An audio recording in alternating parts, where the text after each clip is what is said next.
Hi, and welcome to the How to Survive Healthcare podcast. I'm your host, Kayla Thompson-Riviere, seasoned critical care RN turned independent patient advocate. Tune in every week so that you can learn the things about the U.S. healthcare system that no one ever tells you. That way that you can get the most from it and optimize your health outcomes. Now, of course, this podcast is strictly to inform and entertain and should never be taken as a substitute for medical advice. Let's dive right in.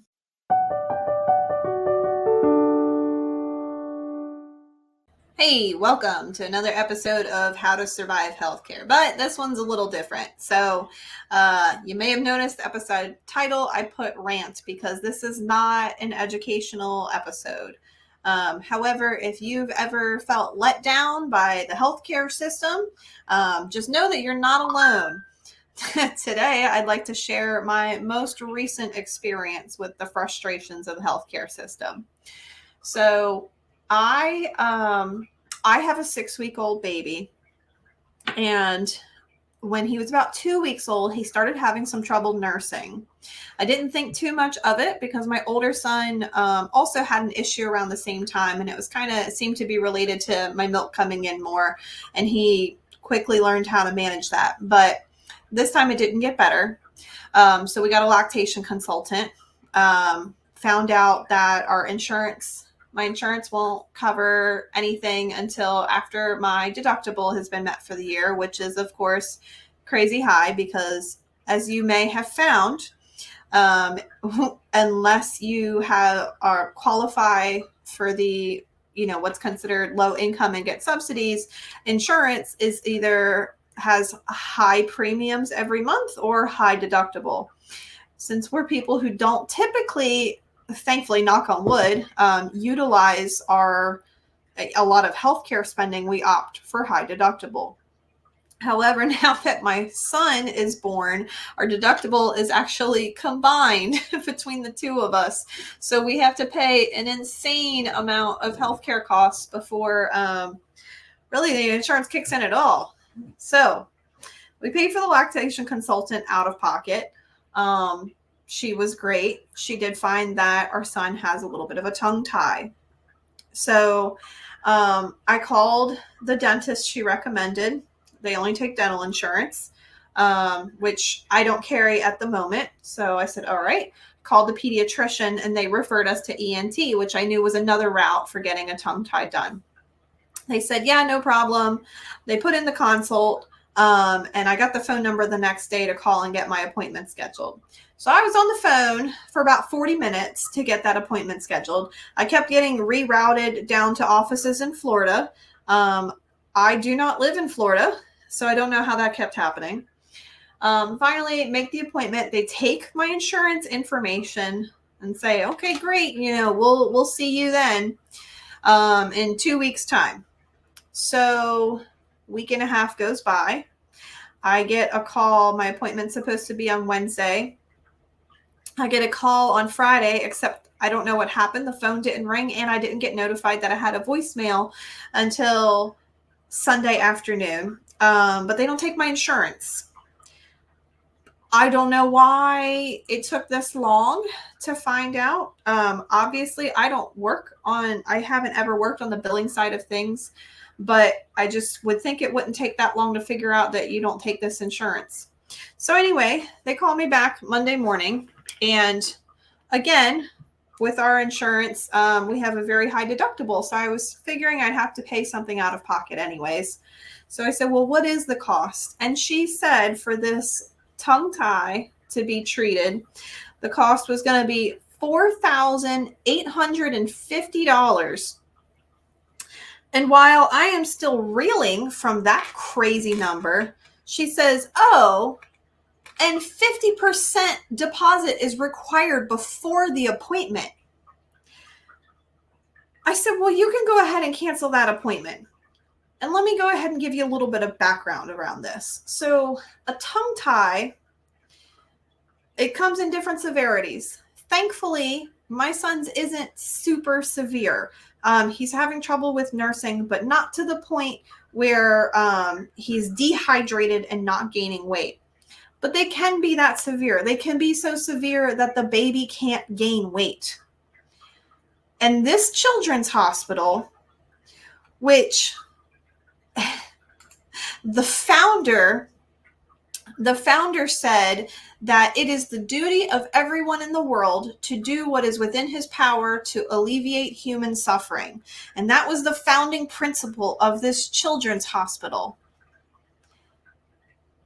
They're demanding, what is it? Almost $2,500 in less than 48 hours before a procedure can be done, which for a lot of children afflicted by this condition can literally be the difference between life and death. How is that okay? Now, don't get me wrong. I am not against even a for-profit system. I mean, I am out here working for money as well, just like, probably everybody who listens to this. However, I just don't see it appropriate that a baby who cannot ingest milk properly, we're not even going to see it until you cough up over $2,000 and you have less than 2 days to come up with that number. That's insane. I also am very curious to understand where this price comes from, because since then, thankfully, I am savvy enough to start calling around. And I called that the dental office back, and it turns out their out-of-pocket cost for the same procedure and all the follow-up is about $1,300. And that's if you don't have insurance. It's going to be even less with the dental insurance that we ended up adding my son on to my husband's. So how is that procedure cost so much more at this facility? I mean, that's 4 times the price? And then with insurance, 5 times the price?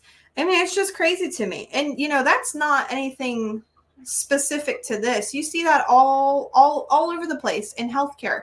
You can go over here and get a procedure and go over here and get the same exact thing, and it'd be charged 4 or 5 times the price difference. I mean, that doesn't exist anywhere else outside of healthcare. Like, can you imagine you go to Walmart and get a loaf of Wonder Bread, and then you go to, I don't know, Acme and get the same loaf of Wonder Bread for 5 times the price? No, that never happens. But you see it all the time with medications too. I don't know if you're familiar, but there's a website called GoodRx, which, apparently there's some issues with that company as well. However, if you're looking up a prescription, you can put in what prescription you're going to get, and you can see at all the pharmacies around you how much it's going to cost at each pharmacy. Now, of course, don't get me wrong. I expect things to be slightly different prices at slightly different places. But I'm talking about, you can go to, I had to get an antibiotic one time. And again, it's looking up prices without insurance coverage. And it costs $6 at Walmart. And the same exact antibiotic costs $200 something at CVS. Why? It's the same thing. How can it possibly cost that much more? It makes no freaking sense. And it's just so frustrating. Again, I'm so grateful that my son's condition isn't so severe that, he's, like I said, dehydrated or not able to gain weight or something where this is life-threatening. But it sure could be. It could be. And then that family who has the baby with the tongue tie, that they can't take in nutrition and they can't gain weight, and that baby is in bad condition, they would be faced with the same thing. Oh, you got to cough up. It's almost $5,000 and we need half of it by tomorrow, or we're not going to help you. That's just insane to me. This man who started this hospital, it was his life's mission and his dying wishes to treat children. I imagine partly because his family was responsible for, family and their companies responsible for a lot of childhood conditions from everywhere he lived around those factories. But he left all of his fortunes in a trust to go to taking care of children. And I just don't understand how you come from that that part of that level of philanthropy to the same facility is now, I mean, just money grabbing for this. It's absolutely crazy.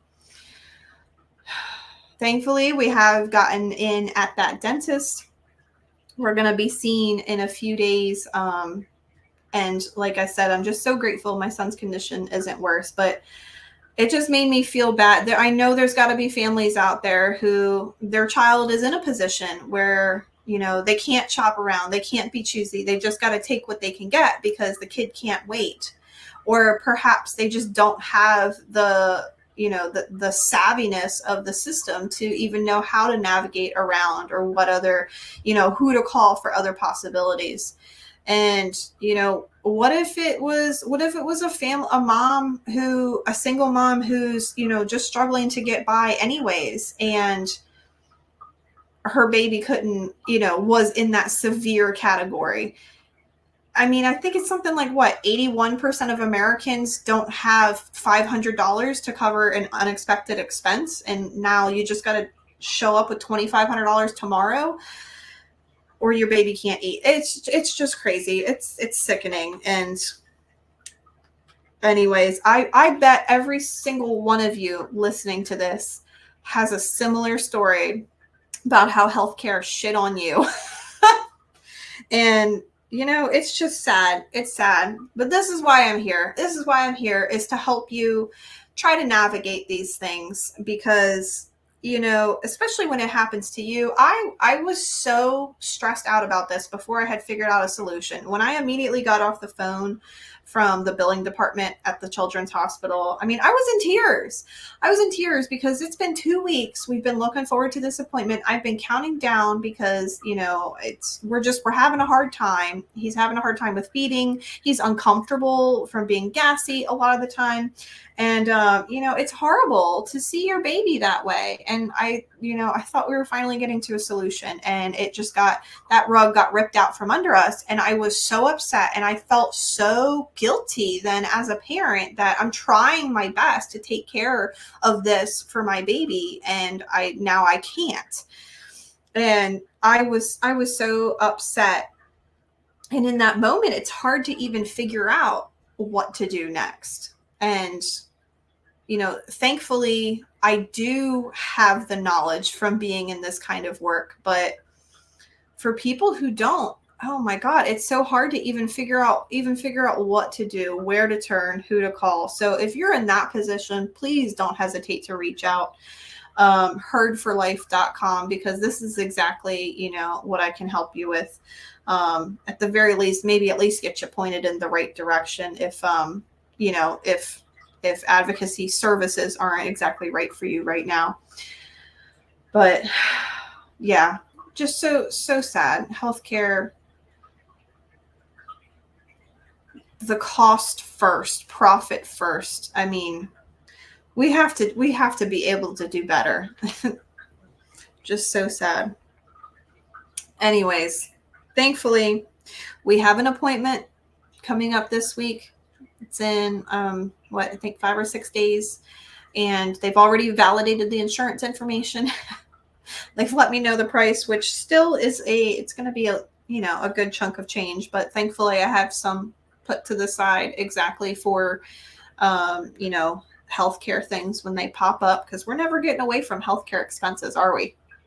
They always seem to find their way to pop up in your life. So I made a separate savings account for it.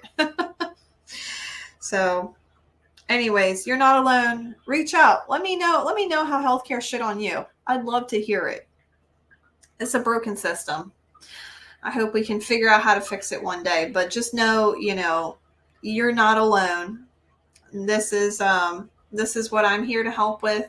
And also, if you haven't been on, check out my Facebook group, same title, How to Survive Healthcare. I'd love to have more chats about, you know, what others have been through in similar situations, or just, you know, let down in other ways, and you know, learn from that experience, and we can all commiserate together. So thanks for listening to a little bit of my rant here. We'll get back to more of the educational content that you've come to know, expect, and love from me next week. You take care.